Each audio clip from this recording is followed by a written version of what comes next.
Hi everyone, in today's video you are going to learn how to import a .pst file into Microsoft Outlook using the updated 2026 method.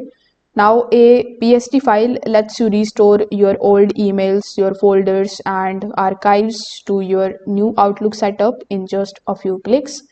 So without further delay, let's get straight into how you can do it step by step.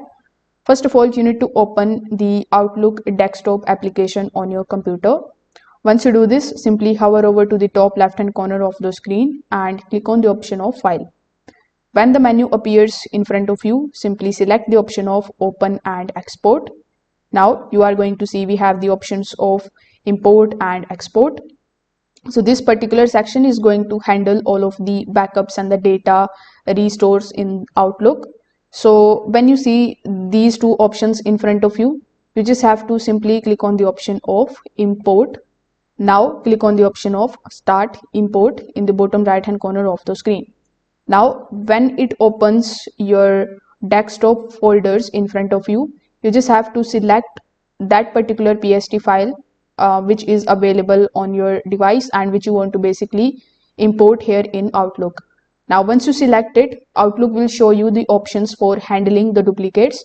You need to choose the option that you prefer and click on the option of Next.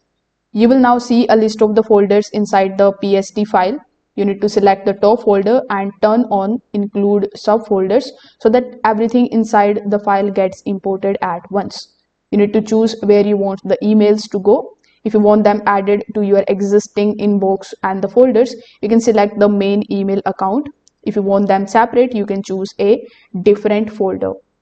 Now, once you have imported the file, simply wait for some time until it finish off.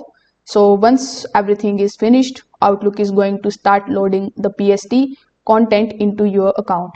So this process may take a few minutes depending on the size of the files that you have imported. When it is done successfully, you will see all of your imported emails, the folders, archives inside Outlook arranged exactly as they were saved. So if this video helped you out, make sure that you like this video and subscribe to the channel. Thanks for watching.